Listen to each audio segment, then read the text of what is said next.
Pregnancy के दौरान गलत मेडिसिन लेने के बहुत सीरियस इफेक्ट हो सकते हैं, लेकिन घबराने की जरूरत नहीं है। आज की इस वीडियो में ऐसी सेफ मेडिकेशंस के बारे में बताऊंगा जिन्हें आप प्रेगनेंसी के दौरान इस्तेमाल कर सकते हैं। एलर्जीज, हार्ट बर्न से लेकर पेन रिलीफ मेडिसिन के बारे में गाइड करूंगा ताकि आप अपनी प्रेगनेंसी हेल्थ को लेकर सही डिसीजन ले सकें। मेडिकेशन सेफ्टी प्रेगनेंसी के दौरान एक पेचीदा, बहुत कॉम्प्लिकेटेड इशू है। कुछ मेडिसिन जो आम रूटीन में सेफ होती हैं, प्रेगनेंसी के दौरान सेफ नहीं है। कुछ मेडिसिन जो प्रेगनेंसी के पहले ट्राइमेस्टर में सेफ हैं, वो सेकंड ट्राइमेस्टर में सेफ नहीं होती। और गलत मेडिसिन लेने के बहुत से रिस्क हैं, जैसे कि बर्थ डिफेक्ट्स, डेवलपमेंटल इश्यूज और कुछ सीवियर केसेस में प्रेगनेंसी लॉस भी हो सकता है। इसलिए प्रेगनेंसी के दौरान कोई भी मेडिसिन लेने से पहले अपने डॉक्टर या हेल्थ केयर प्रोवाइडर से लाजमी कंसल्ट कर लें। अब चलते हैं उन मेडिसिन की तरफ जिनको आमतौर पर प्रेगनेंसी में जरूरत पड़ सकती है। हम सेफ ऑप्शंस को देखेंगे मुख्तलिफ कंडीशंस के लिए। सबसे पहले पेन रिलीफ मेडिसिन के बारे में जानते हैं कि प्रेगनेंसी के साथ अक्सर सर दर्द और कमर दर्द जैसे इश्यूज आ जाते हैं। जैसे जैसे बॉडी चेंज होती है, ग्रो करता है, तो बेबी को अकोमोडेट करने के लिए मदर की बॉडी भी चेंज होती है, तो मुख्तलिफ तरह की पेन्स को फील कर सकती है मदर। अच्छी खबर यह है कि कुछ सेफ मेडिसिन पेन के लिए यूज की जा सकती हैं, जैसे कि पैरासीटामोल और टाइलिनॉल। ये दोनों मेडिसिन पेन रिलीफ करने के लिए पहली चॉइस होती हैं डॉक्टर्स की। ये मेडिसिन सर दर्द, फीवर और प्रेगनेंसी से रिलेटेड मुख्तलिफ पेन्स को रिलीफ करने में हेल्प कर सकती हैं।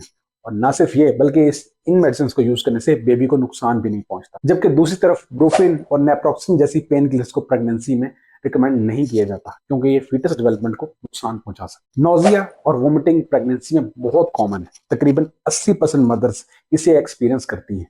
प्रेगनेंसी की ये सिम्टम्स सेकंड ट्राइमेस्टर तक रह सकती हैं, जिसकी वजह से आपकी डेली लाइफ में इंपैक्ट हो सकती है। स्टडी से साबित हुआ है कि विटामिन B6 एक सेफ ऑप्शन है प्रेगनेंसी में नोजिया और वोमिटिंग को कम करने के लिए। उसके लिए आप न्यूरोब्रांड टैबलेट यूज कर सकते हैं। काफी सारी प्रेग्नेंट वुमेन हार्ट बर्न और कॉन्स्टिपेशन का शिकार रहती हैं।